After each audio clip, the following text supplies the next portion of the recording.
azul suspensa no espaço, gira na dança das constelações, vai da sombra ao grande mormaço, segue viagem entre as estações, coração pulsando incandescente, amorosa, envolvendo. Então hoje, dia 12 de outubro de 2014, dia da criança.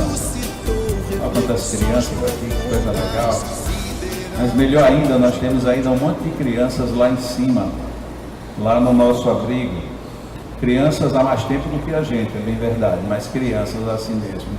Crianças de 80, de 85, 90 anos de idade.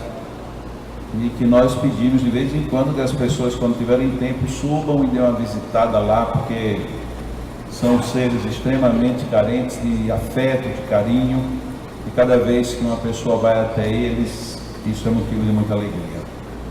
Nós vamos fazer uma prece para iniciar, e logo em seguida Carlos Albertinho virá fazer o comentário preparatório, e em seguida, conforme anunciei hoje de manhã, o Igor Mateus, que era encarregado da palestra de hoje, teve que viajar, e como nós estamos numa época de progresso espiritual, as pessoas terminam tendo que ver o Leandro, tem que me ouvir como um castigo, mas pelo menos vocês vão ganhando méritos aí por suportarem tantas vezes.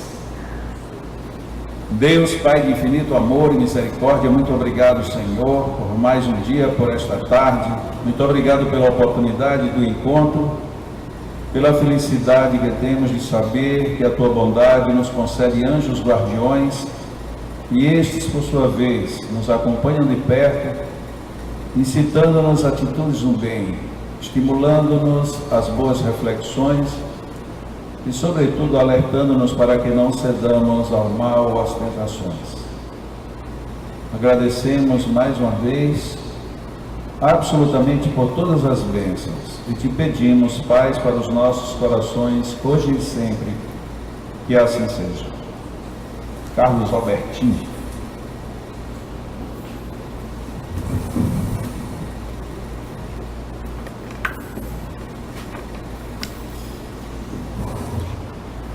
Boa tarde. A lição preparatória da tarde de hoje é do livro Reflexões de Moreno, editado aqui pelo nosso irmão Melo. E a lição que foi escolhida para a tarde de hoje é a 26, O Céu e a Terra. Bem pequenininha, mas muito profunda. Uma lição onde a gente, após prestar atenção nela, que se a gente refletir bastante, nós vamos ver que tem muito a ver com o nosso dia a dia, com estarmos na Terra e buscar o nosso melhoramento intelecto-moral. Começa assim: vinha caminhando e pensava que um dia iria ao céu. Reflexivo, enquanto caminhava, olhei para o alto. Mal avancei 2 passos, tropecei e caí. Percebi então que, para ir ao céu, não posso ficar em contemplação, nem me esquecer de que ainda tenho os pés na terra. Onde estamos é o lugar. Quando estamos é o tempo. Como estamos é o que precisa ser melhorado cada vez mais. E essa lição, estava lendo ela hoje para fazer essa explanação, e comecei a refletir e me aprofundar bastante nessas palavras e no que aconteceu hoje pela manhã, na explanação do nosso irmão Luiz. E comecei a perceber que a gente ainda tem muito que melhorar estando aqui na Terra. E estamos aqui para melhorar. E como diz Moreno, nós não podemos ficar aqui só contemplando uma ida ao céu sem nada fazer. O que nós precisamos é fazer essa transformação interior em cada um de nós, buscando deixar um passado lá atrás, porque se é um passado que incomoda, ele não é passado. Ele continua sendo um presente incomodativo que faz com que a gente pare a nossa caminhada no sentido do nosso progresso intelecto e moral. E lendo mais uma vez aí fora, de novo, porque quantas vezes mais você lê uma lição dessa, quanto mais você se aprofunda, mais explicações você tenta buscar e começa a encontrar. E ela me arremeteu à pergunta 919 do Livro dos Espíritos, quando Kardec pergunta aos Espíritos o que nós devemos fazer para melhorarmos, e eles respondem, um sábio da antiguidade já nos disse: conhece-te a ti mesmo. E a gente vai refletindo, vai perguntando, vai tentando se conhecer, vai tentando se amar em primeiro lugar, vai mudando posturas, vai mudando opiniões que a gente tem às vezes fixada, pontos de vista como se fossem os pontos finais. E, na verdade, nem todo ponto de vista é o ponto final, a gente tem que estar mudando sempre, porque o mundo está sempre em progresso.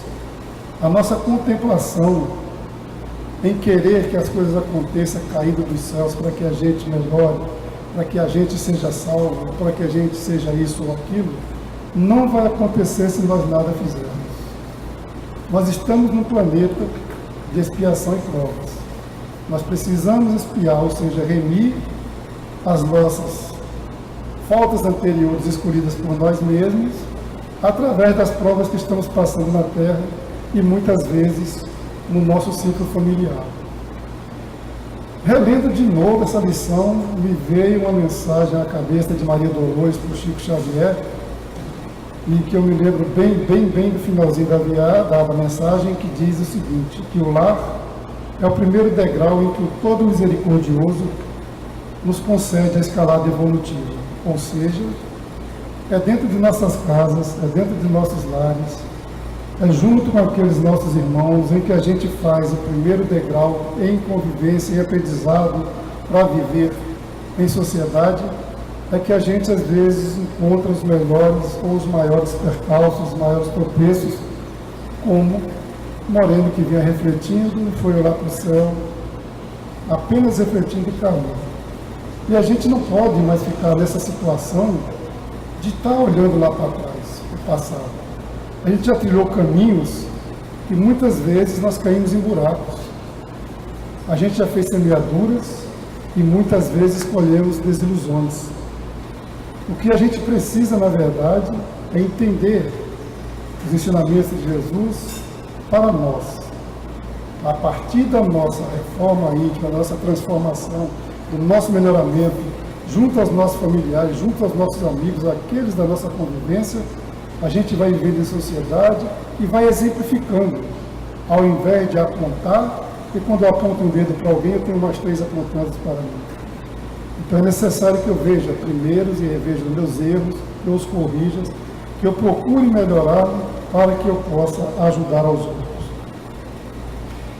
Outro dia eu estava aqui na quarta-feira de manhã, e já estou fazendo uma palestra, e ele, falando da caridade, me levou também a essa reflexão, a essa mensagem.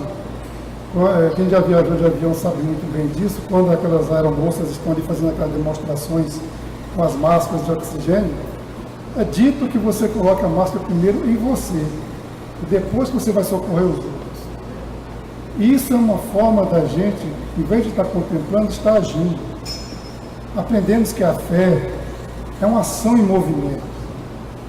Não adianta eu estar fazendo prece a Deus, orações, reza, o que quer que seja, e não agir de forma correta para aqueles que circundam a minha vida, aqueles que estão em convivência comigo direto, seja ele próximo ou não a mim. Aqueles a que a gente encontramos na rua, aqueles idosos que estão ali em cima, que muitas vezes não têm parentes, uma visita de cada um de nós, é uma ação que nós estamos fazendo para que a gente consiga fazer o último item da história, que é o que nós precisamos melhorar. Né? O local é a Terra. Nós estamos encarnados aqui.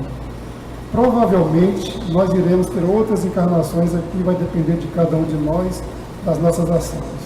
O tempo que nós temos para fazer esse estudo, essa melhora, é esse, não tem outro tempo. É essa encarnação. Não adianta eu ficar jogando ou colocando, fazendo previsões para outra encarnação, para o futuro, quando que eu tenho que agir agora, neste momento.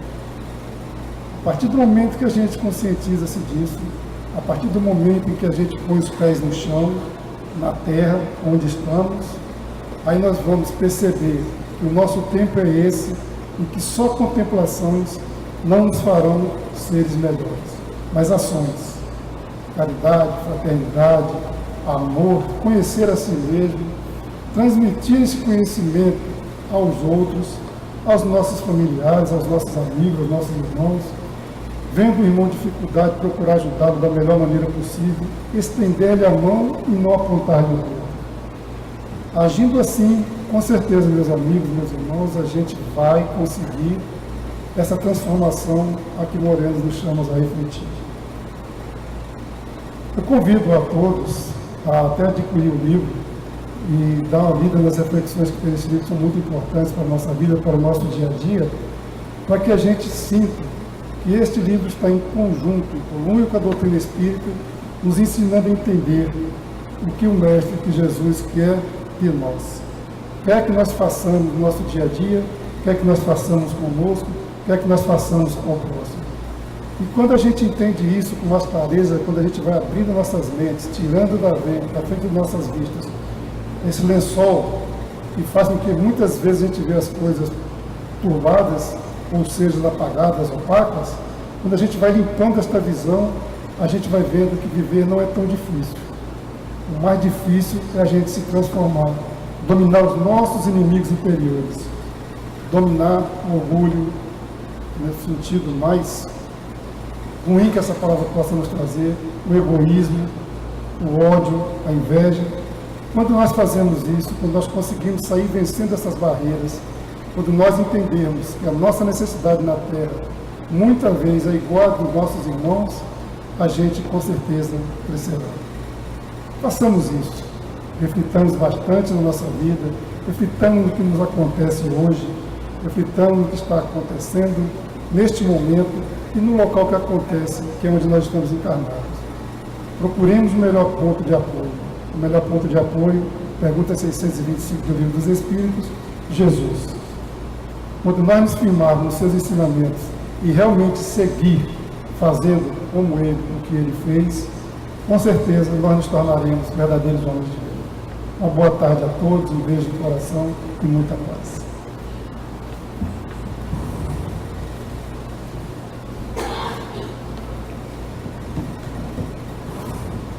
O que está indicado para a nossa reflexão da tarde de hoje é a afirmativa de Jesus de que o meu reino não é deste mundo. No Evangelho segundo o Espiritismo, este tema ocupa o segundo capítulo, portanto, logo de partida, o Evangelho trata desta questão que foi colocada por Jesus. São muitas as reflexões que isso nos faz elaborar na mente, porque se nada é por acaso, isto também não estaria casualmente eleito para cair logo no começo do livro e não no final, porque dentro de alguma lógica nós poderíamos dizer que esse assunto era para ser um dos últimos, quando depois de todo o ensinamento ele diria: o meu reino não é deste mundo, e portanto a gente poderia seguir desta ou daquela maneira. Ao contrário disso, Allan Kardec teve uma visão muito interessante da vida de Jesus. E olha que coisa interessante que ele anota aqui. As palavras de Jesus, meu reino não é deste mundo, faz com que ele seja entendido como se referindo à necessidade de se pensar numa vida futura. E logo no meio da sua citação, ele faz uma proposta extremamente intrigante. Allan Kardec. Esse dogma, ou seja, o dogma não no sentido preso da palavra, mas dogma no sentido de objetivos que se pode ter, esse dogma, vida futura, pode ser tido como eixo do ensino de Jesus. Por que isso é extremamente relevante?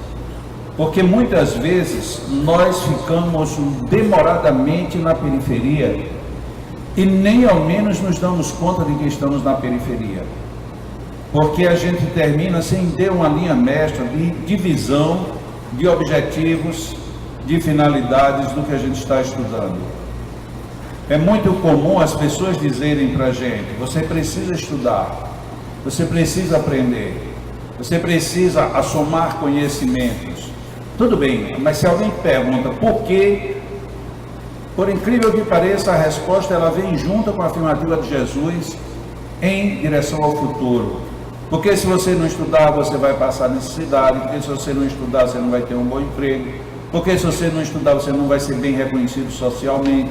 Porque se você não estudar, porque então tudo arremetendo ao futuro.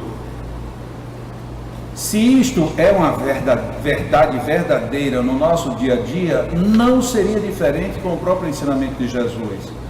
Porque se Jesus fazia uma proposta para nós de mudanças, e que essas mudanças elas não tinham vínculos necessariamente com um momento preciso, mas caía-se aí sim numa abertura que alguns poderiam chamar de abstração, uma abstração denominada futuro. Que futuro? O futuro. Mas o futuro só espiritual, não o futuro. Porque se nós somos espíritos, aonde quer que nós estejamos, nós podemos daí para frente nos projetar para o futuro. A necessidade da reflexão em cima de que futuro é este, é que pode fazer com que tenha sentido certas coisas que muitas vezes passam despercebidas da maioria. Nós, esta semana, tivemos um exemplo mundial em que praticamente todo mundo, mesmo sem se dar conta, foi de alguma forma convidado a refletir.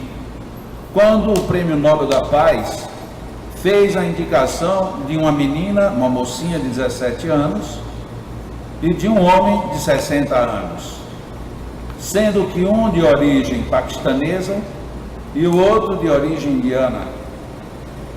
E aí automaticamente as pessoas começaram a querer fazer coligações, tirar ilações, ver qual era a síntese ou os links que uniam um ao outro. Primeira coisa que se sobressai: Paquistão e Índia eram, até bem pouco tempo, há menos de um século, eram um só país. Se separaram e se tornam duas grandes potências, inclusive duas potências atômicas. Duas nações que vivem em verdadeiros conflitos por um lado e campeões de misérias por outro. E os dois países têm problemas profundos e graves. De repente se une num único prêmio, e um prêmio de projeção mundial, não apenas por ser um prêmio, mas por ser uma forma da sociedade humana identificar bons intuitos no ser humano. Nós encontramos uma menina que disse uma frase boba e que está sendo repetida para todo mundo. Uma criança, um professor, um livro e uma caneta. Isto pode mudar o mundo. E nós dizemos: sim, mas isso é tão simples. Aqui no Brasil mesmo, com todas as deficiências políticas e sociais que nós temos, eu era menino, havia uma campanha de um antigo prefeito de Natal, de Djalma Maranhão, que a campanha era: de pé no chão também se aprende a ler. E você ia para a escola de pé no chão, mas lá você tinha livro, professor, caderno e lápis. Mas esse homem disse isso há pelo menos 50 anos ou mais para trás e não ganhou nenhum prêmio Nobel. Por que a menina ganhou um prêmio Nobel? Porque, de uma certa forma, a configuração da sua luta é essa. Porque ela queria, num lugar onde estava sendo tirado o direito de estudar. O direito de estudar como criança e o direito de estudar, sobretudo como mulher, porque a mulher ainda não é tida como um ser que mereça respeito. E todo mundo, ou pelo menos algumas pessoas que acompanham o noticiário, se lembram quando a Malala recebeu 3 tiros na cabeça, para matá-la. porque ela estava se rebelando contra uma lei que diz que é proibido uma mulher estudar. E aí surge toda a força do seu prêmio agora e da sua vida. Ela é levada para a Inglaterra, onde é tratada e recebe asilo político na Inglaterra, porque ameaçada de que vai ser morta onde quer que ela esteja. E ela diz, tudo bem, enquanto isso eu vou estudar. Na hora em que foi anunciado o Prêmio Nobel da Paz, ela estava estudando, estava numa sala de aula. E vieram lhe dizer, ela disse, não me interrompa, eu estou estudando. Ou seja, total coerência. Uma coerência profunda com um princípio esposado. Torna uma coisa que para nós seria tão banal, torna para ela ou para o mundo uma coisa extremamente relevante. E o outro defendendo o direito das crianças de serem crianças. Como quem diz para o mundo, eu sei que a gente precisa parar de guerrear, parar de brigar, parar de se desentender, mas como não dá para colocar isso na cabeça dos adultos, cabeça duras, vamos colocar isso na cabeça das crianças. Para isso, elas precisam ser crianças. E aí esse homem sai em defesa das crianças, sem querer, formando um ciclo, junto com a manifestação da Malala. E agora estão os dois premiados, quebrando agora outro mundo de reflexões. Dois países que se degladiam, os dois juntos elegem um prêmio Nobel que o Brasil até hoje nunca conseguiu eleger nenhum. Duas pessoas de dois países que não respeitam os direitos mais primordiais do ser humano. Essas duas criaturas se impõem contra toda a dureza de um regime para dizer, não, isto não é moral. É legal porque o governo assim estabeleceu, mas não é moral. Então existe um outro padrão que a gente tem que pensar por trás disso tudo.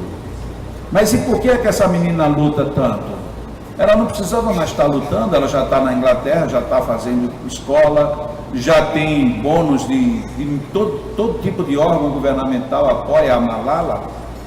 E esse homem continua lá na Índia, ele com o nome que ele já fez, ele também já poderia ter saído da Índia e viver muito bem.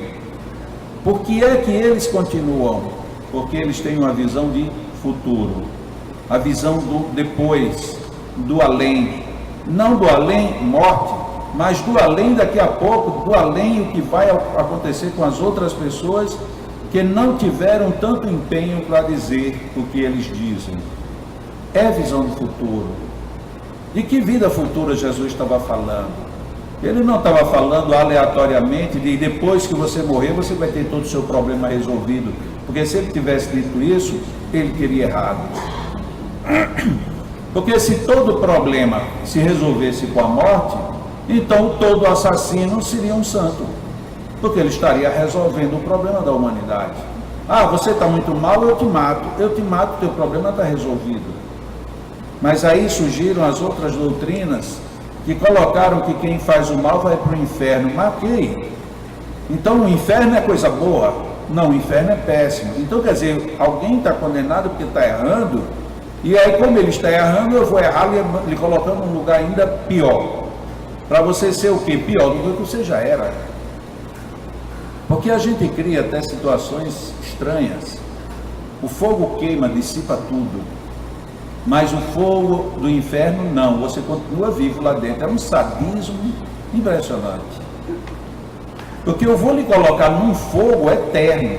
Sim, mas se eu vou num fogo eterno, então eu vou evaporar numa hora. Não, mas você não vai evaporar não. Você vai ficar ardendo lá até quando? Até sempre. Porque Deus vai ficar muito satisfeito com isso. O List hoje, aqui na abordagem, no café da manhã, ele até colocou com muita propriedade isso. Alguém diz assim, eu tenho um câncer porque Deus quis. Ele disse, de jeito nenhum. Quer dizer que Deus me mandou para a terra para você ter um câncer e ele agora está lá assim, que beleza. A pessoa tem um câncer, que coisa maravilhosa. Você tem um câncer por 1000 coisas, por 1000 motivos, e não necessariamente porque Deus lhe criou para você ter um câncer. Nós nos propomos, muitas vezes, a nos abraçarmos com aquilo que nós não gostamos. Por quê? Porque é para onde nós estamos indo, é aquilo que nós estamos fazendo. O que é também muito valioso, essas ponderações de Jesus como um propagador da vida futura, é que esse discurso dele, dentro da ótica espírita, está muito bem fundamentado no Evangelho segundo o Espiritismo. Por que isso é relevante? Porque se isso fosse num livro mais técnico, nós poderíamos dizer que não conhecíamos o assunto. Se fosse um livro que fosse de baixo índice de leitura, nós poderíamos dizer que não tivemos tempo de conhecer. Mas a grande maioria dos espíritos faz Evangelho no lar. E o Evangelho no lar, na maioria dos casos, pressupõe a leitura do Evangelho segundo o Espiritismo. E como muitos fazem a leitura sequenciada, é muito provável que toda pessoa que já tenha pelo menos um ano de espírita já tenha lido essa passagem toda da vida futura, de que o meu reino não é deste mundo. Mas a gente lê, como às vezes eu comento aqui, e nós passamos muito rapidamente pelo que nós lemos. Se para Jesus, e se Allan Kardec está certo, a vida futura é praticamente a base de toda a sua doutrina, então nós deveríamos pensar nisso com mais seriedade. Tem um livro que eu comecei a ler, mas eu estou lendo muito devagarzinho, não por nada, porque de alguma forma não estou conseguindo lê-lo mais rápido, que é um livro de um historiador sobre a época e a vida de Jesus. E um historiador que procura se colocar de uma maneira bem isento de influências religiosas, influências políticas e influências sociais. Ele procura ver o maior volume de dados de várias fontes para confrontar e questionar não só a época, como a própria vida de Jesus. Para nós que na maioria das vezes lemos muito pouco sobre Jesus, e na maioria o que a gente ouve de Jesus é como se ele fosse apenas um ser místico, tanto que para alguns ele simplesmente veio de Deus direto e daqui voltou direto para Deus, como que não tendo nenhuma relação íntima conosco, fica difícil às vezes ler aquele livro sem ter que parar para pensar em alguns momentos. Mas que coisa interessante, ele coloca que Jesus como homem histórico, muitas das informações que se diz sobre Jesus são altamente questionáveis. Mas num dado momento de questionamento do próprio autor, e isto é relevante, ele coloca assim: o que não dá para entender é que Jesus tem todas as características dos mágicos da sua época, e foi chamado de mago por muitos deles. O que não dá para entender é que Jesus tinha todas as características do enorme número de reveladores que surgiam, praticamente quase toda a família tinha que ter um Messias, um revelador. O que é mais impressionante ainda em Jesus é que há discordâncias entre o que ele fez e o que ficou registrado. Mas uma coisa se sobressai: ele não falava de valores da terra pela terra, e ele tinha certeza de que ele era diferente dos outros.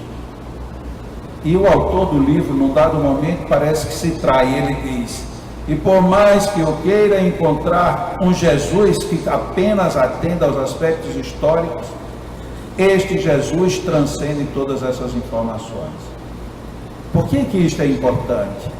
Porque talvez pouca gente saiba que na época em que Jesus viveu na Palestina, tinha Messias para tudo quanto era lado. Isso é um fato.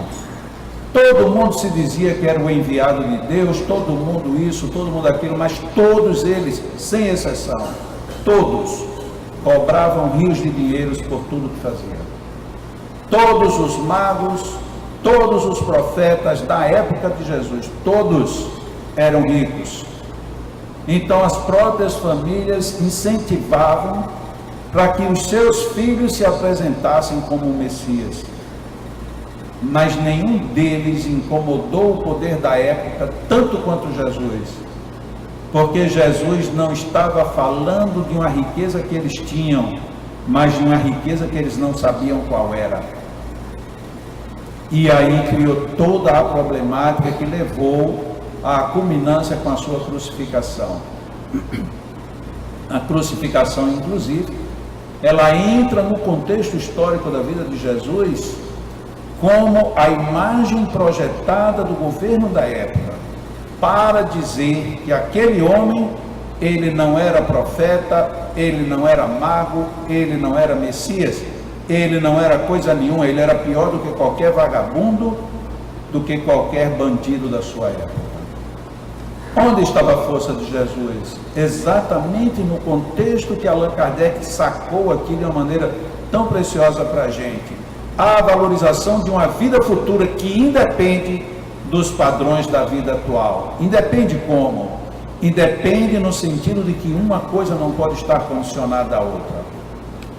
E vejam que coisa fantástica nós encontramos dentro da obra de Allan Kardec. Eu acho isso simplesmente fantástico para todos nós. Jesus trabalhando para que a gente não desobedeça à lei natural, ele em nenhum momento quis que isso acontecesse, e o Espiritismo vem exatamente para trazer essa mesma situação para nós.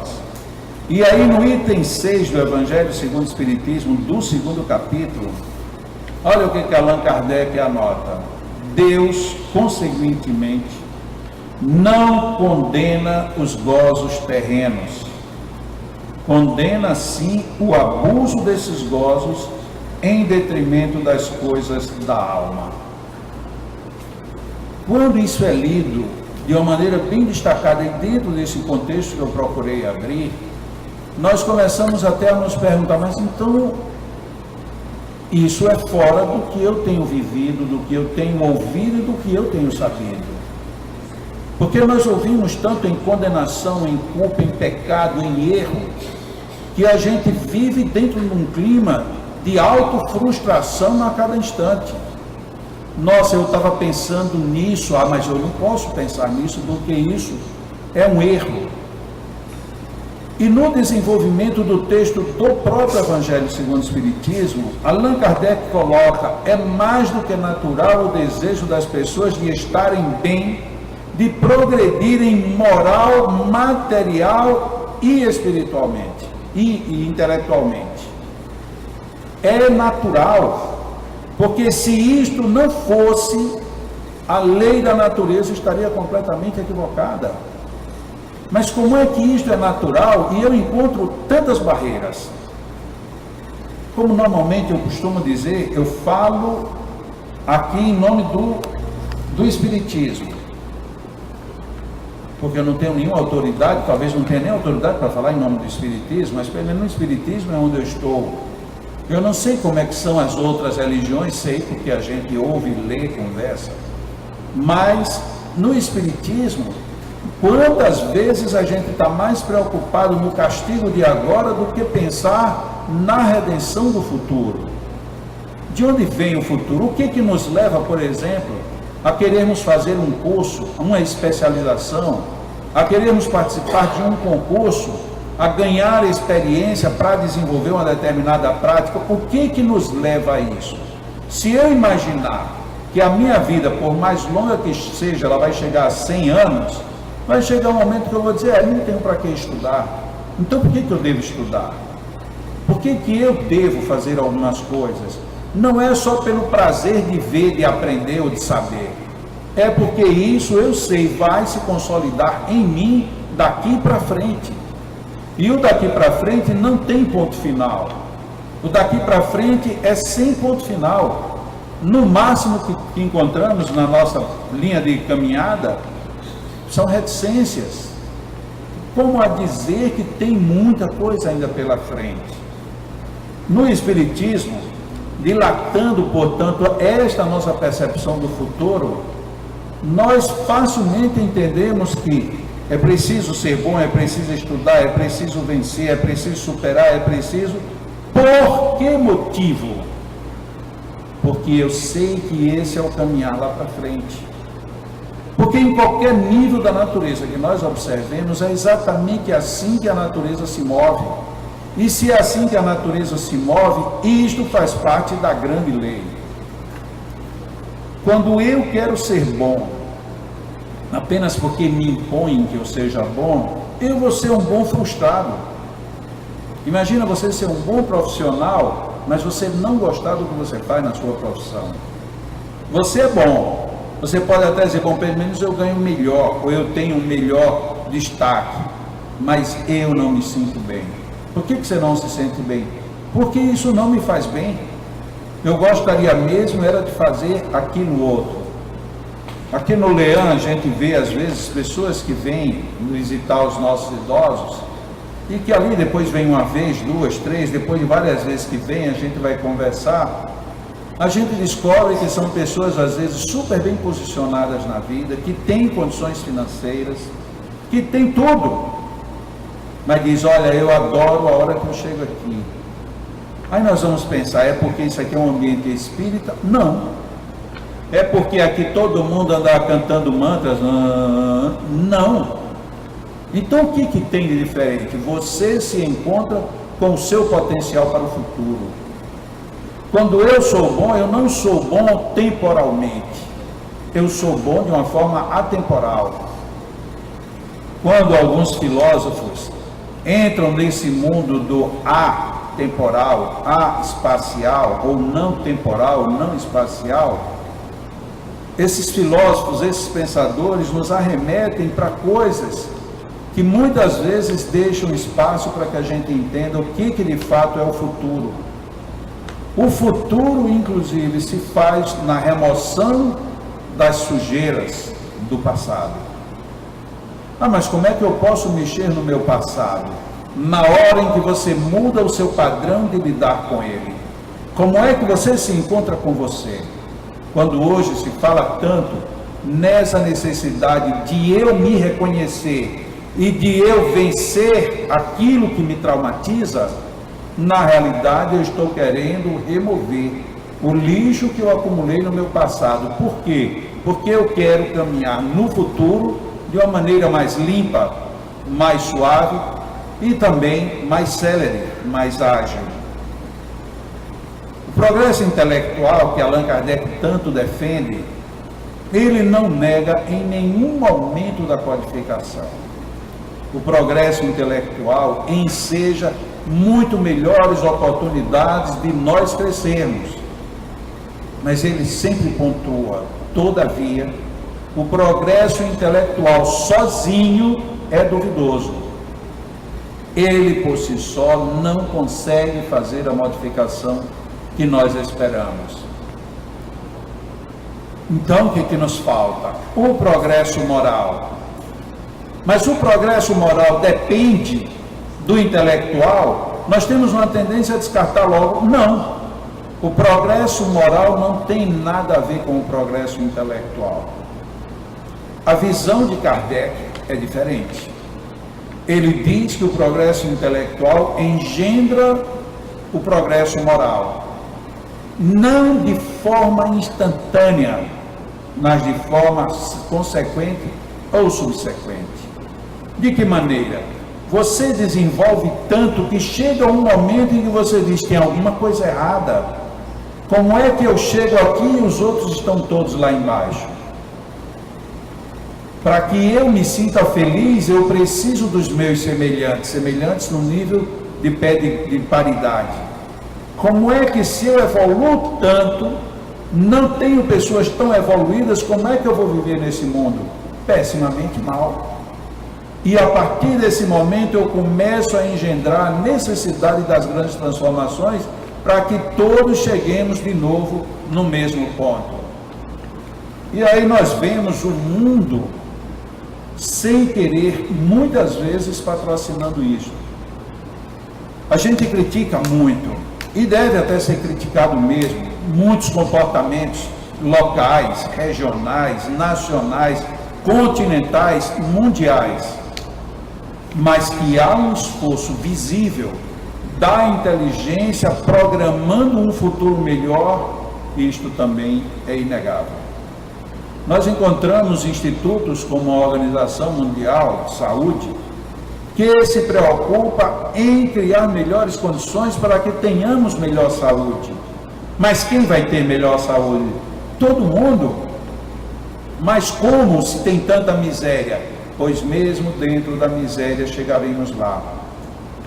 Hoje a gente vê pessoas que não têm quase nada, ganham um salário que nós chamamos de miséria, mas mesmo dentro de um salário de miséria, você chega lá na comunidade deles, tem celular, tem televisão, as pessoas assistindo absolutamente o mesmo fenômeno, a mesma história, a mesma circunstância que você. Não importa onde você esteja. Antigamente, para nós nos comunicarmos por correio, era algo muito demorado, complicado. Hoje em dia a gente se comunica instantaneamente. E ainda que a pessoa não saiba ler, ela pode nos ver no monitor de um celular. E se ela não pode nos ver, ela pode nos ouvir. E se ela não pode ver nem ouvir, ela pode sentir, porque os próprios celulares, alguns já adaptados, já mandam frequências de vibração como verdadeiros códigos de leitura e interpretação. E o que é que isso adianta para nós? Adianta muito, não sejamos ingênuos. Ah, mas a gente tem todo esse avanço, mas alguém, todo dia você vê na televisão, e o ex-marido matou a ex-mulher. Pois é, apesar de tudo isso, ainda acontece isso. Pior era antes, que acontecia todas as desgraças e não havia nenhum tipo de poder para tomar nenhum tipo de proteção, porque não havia nenhum movimento. Aqui no Brasil tem a famosa Lei Maria da Penha, que a gente diz, não, mas é uma lei muito falha. Depende, você está falando de quê? Olhando de hoje para hoje? Ou você volta 20 anos no tempo e olha o que era que acontecia? Não, mas as mulheres vão denunciar e depois elas mesmas voltam para os homens. Por incrível que pareça, isso é uma denotação positiva. Porque se eu te denuncio e depois eu consigo abrir-me para te ter novamente, imagina que exercício de progresso emocional eu estou desenvolvendo. Ah, mas tem muita mulher que depois disso termina saindo muito pior. Sim, mas ela não vai poder ser apontada de que não viveu uma nova oportunidade. Onde é que está o erro quando nós imaginamos que alguém tem a oportunidade de construir o próprio amor, o próprio sentimento, a própria felicidade? Nós é que criamos, estabelecemos padrões que não são seguidos porque eles não são funcionais nem em nós mesmos. Você não deve amar fulano. Por quê? Porque fulano não presta. Ah, mas eu não queria amar fulano, mas eu amo. Mas isso é um erro, mas eu amo. E como é que fica a mãe que tem um filho detento e que ela vai ver o filho, e quando chega lá, que leve a única pessoa que o visita, leva uma prenda que ela sofreu enormemente para poder conseguir levar, quando chegar, você traz essa porcaria para mim? E quando ela volta chorando, o que foi? Ah, meu filho me tratou muito mal. Ah, pois se eu fosse você, eu não ia lá nunca mais.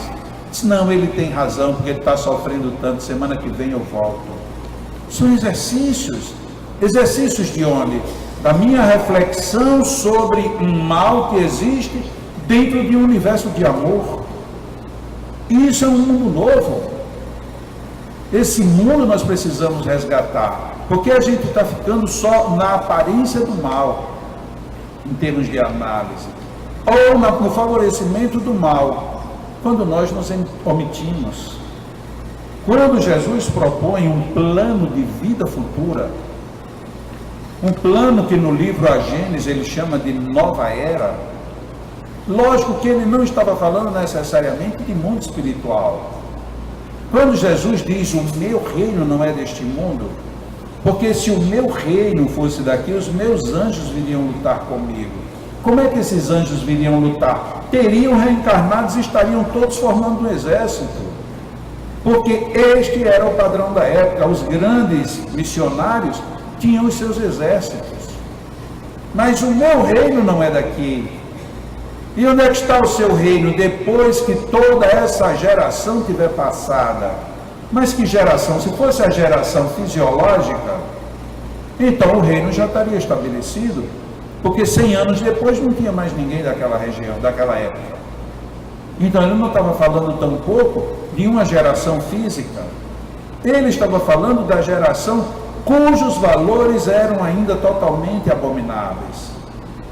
E é tão bom a gente saber que dentro da doutrina espírita, a despeito do que muitos espíritas dizem, nós ainda temos muito pano para progredir. Nós podemos, nós vamos, nós devemos progredir por força da própria circunstância. E não simplesmente porque alguém nos condena a que a gente faça ou deixe de fazer. Nós vamos fazer simplesmente porque nos cabe fazer. E nos cabe porque este progresso é inerente ao nosso próprio desenvolvimento. Eu vou ser bom. Como é que você vai ser bom? Eu vou ser bom. Como é que você vai ser bom? Se alguém disser qualquer coisa comigo, eu não replico. Se alguém disser um desaforo para mim, eu fico calado. Se alguém me tirar qualquer coisa, eu não denuncio. E você acha que você vai ser bom fazendo assim? A Malala está recebendo o prêmio Nobel da Paz, porque ela não disse, eu vou ficar calada, muito pelo contrário, eu vou fazer o que precisa ser feito. E quando ela começou, ela não começou pensando em prêmio nenhum, ela era uma menina de fato. Ela começou porque não aceitou que lhe tirassem o direito de estudar. Isso é ser bom.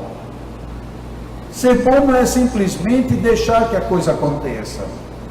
Uma vez eu estava comentando uma passagem do Evangelho, e uma passagem que é muito repetida. Se alguém vos bater na face direita, apresentar-lhe também a outra. E eu fiz o seguinte comentário. A proposta de Jesus não é a de dizer, alguém vai te bater, ofereça a outra. Mas como não é essa? Não é essa. Se ela começa numa condicional, se alguém te bater, para que alguém me bata, eu tenho vários caminhos que isso aconteça. Eu provoquei, eu me expus e por fim eu não me defendi. Então, alguém vem bater em mim, eu tenho que me defender.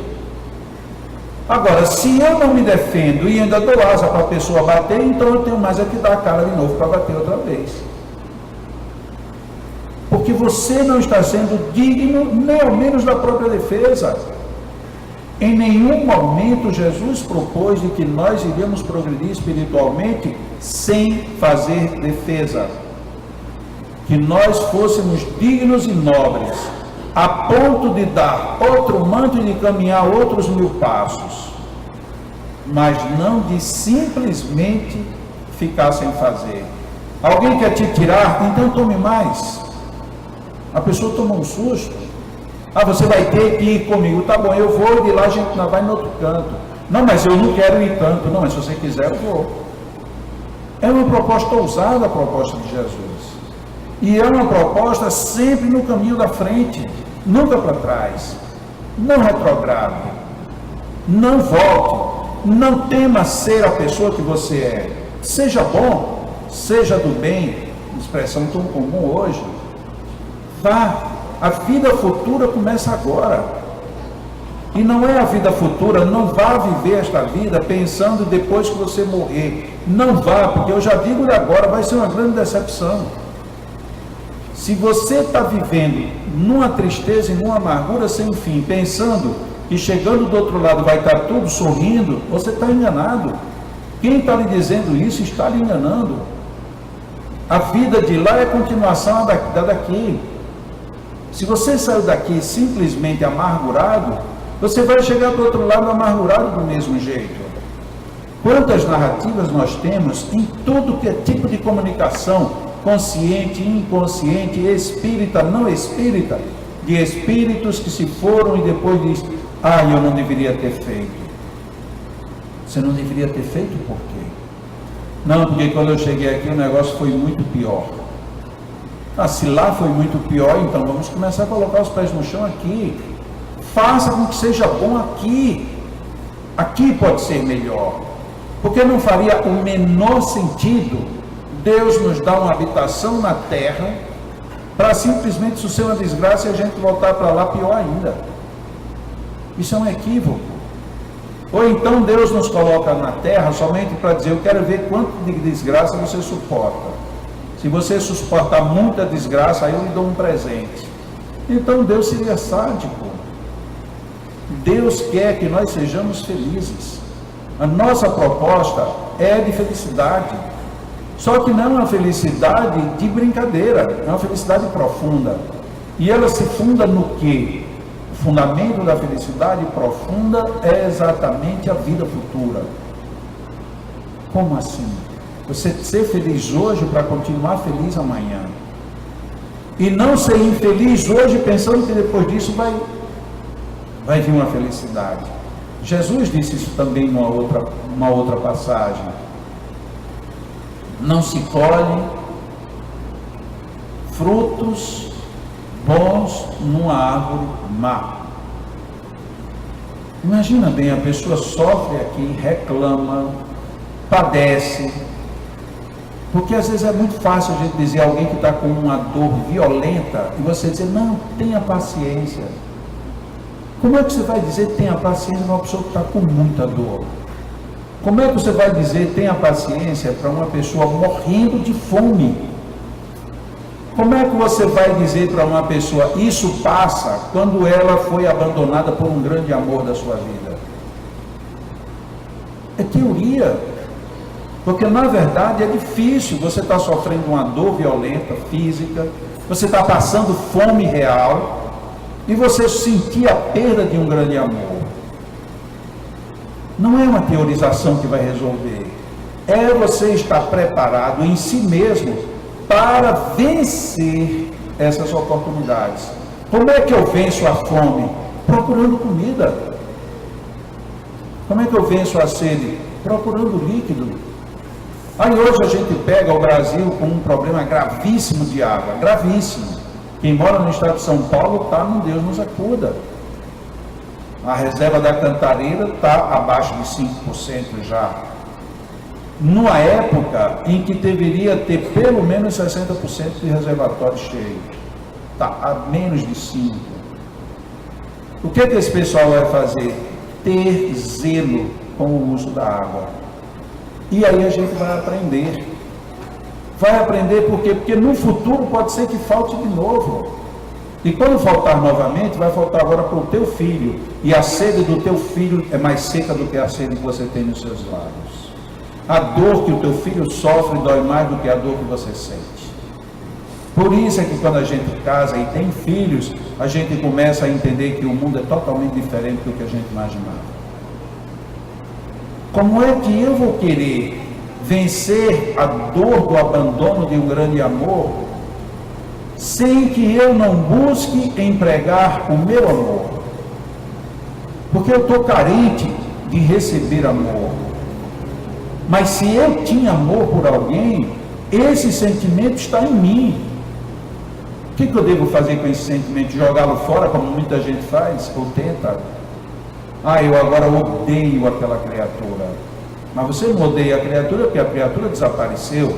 Você odeia agora todo mundo que está por perto, que não tem nada a ver com isso. Essa é a perdição do foco que nós temos quando pensamos na vida futura.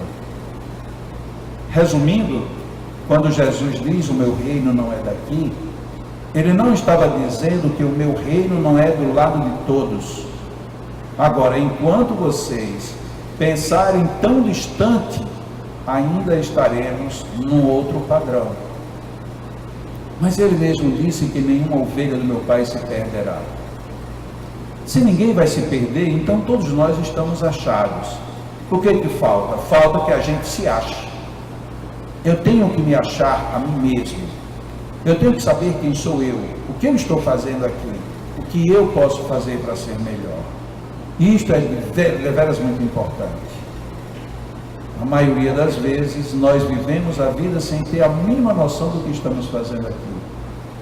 E tomando as palavras de Allan Kardec, o dogma fundamental da doutrina de Jesus é a vida futura.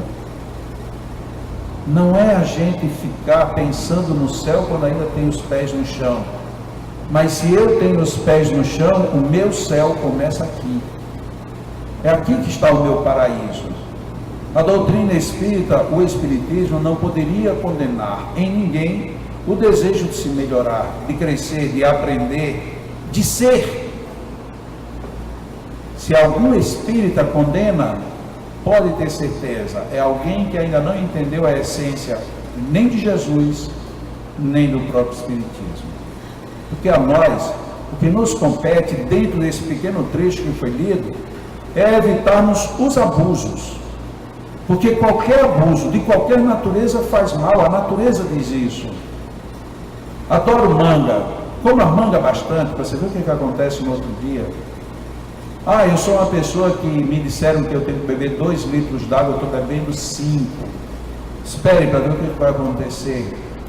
Eu só gosto de comida com muito sal, mesmo ela vindo salgada, eu tenho que colocar mais um pouco. Aguarde. A natureza diz que qualquer abuso faz mal, mas que tudo, por outro lado, está ao nosso dispor. O que nós precisamos é controlar, administrar, e não fazer disso um suplício, mas a forma equilibrada de buscarmos melhor o nosso futuro. Vamos cantar uma musiquinha para encerrar.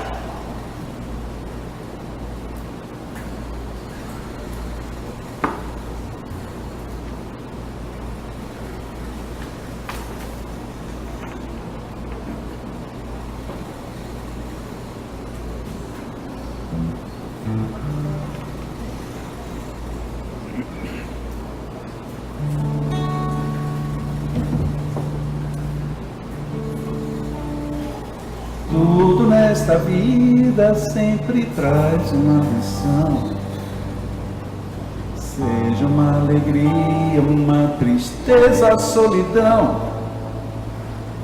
É preciso então descobrir o que vamos repetir, vamos esquecer, pois não vale aqui ficar a sofrer, se aprendemos que sempre tem como fazer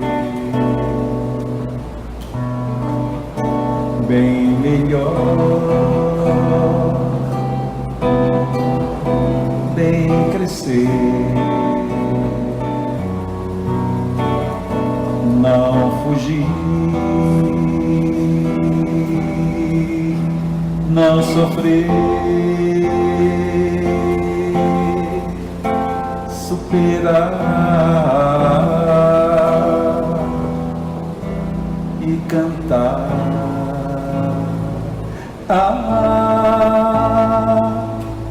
Cantei bem devagarzinho, não foi a música?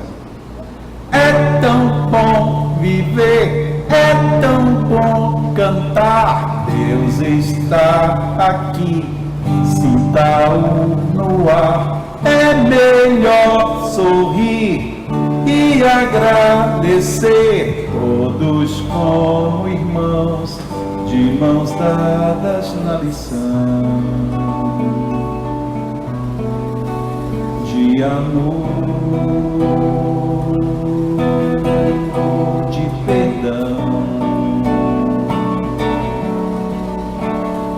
humildade, coração,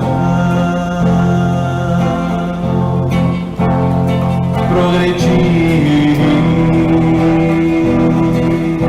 Vamos lá.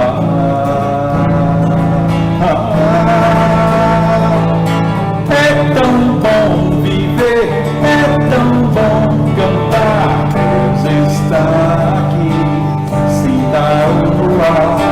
É melhor sorrir e agradecer, todos como irmãos, de mãos dadas na lição.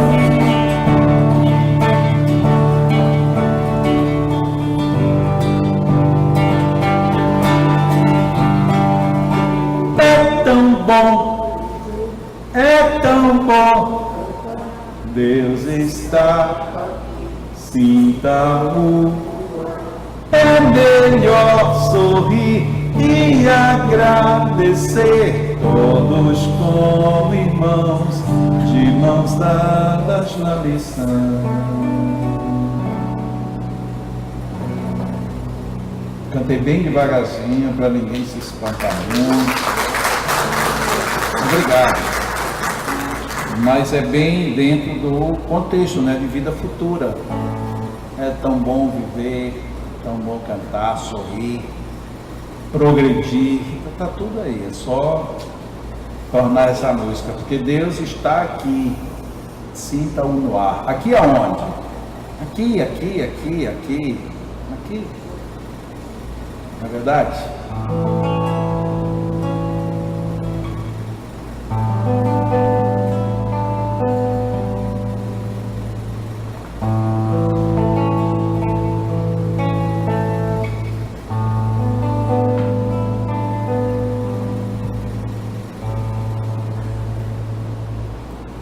Vem, pense em Deus. Ore com fé, peça perdão, mas dê também muito de si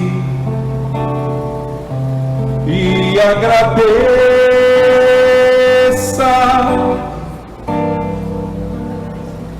por tudo, enfim, que lhe acontece.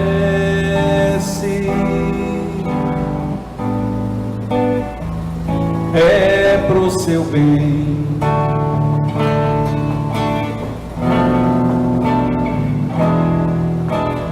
Vem, orar faz bem pro coração, sutil caminho pra se chegar a nosso Pai e lhe pedir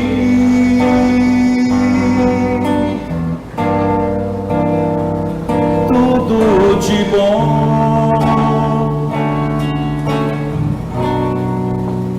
sem pretensão,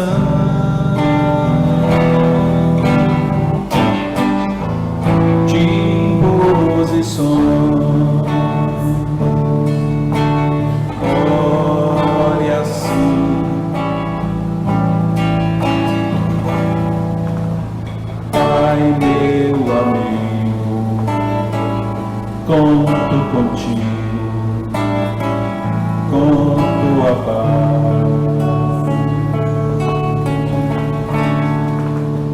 Pai de verdade, todo bondade, comigo estás.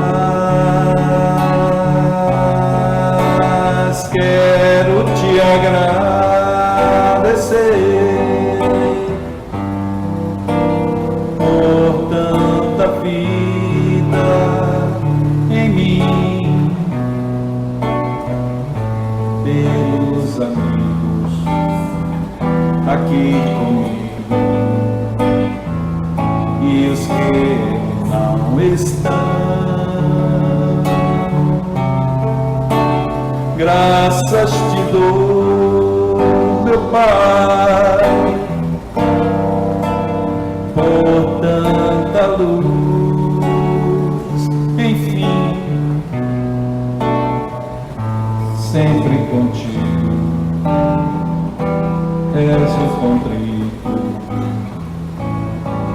com o coração. Pai, meu amigo,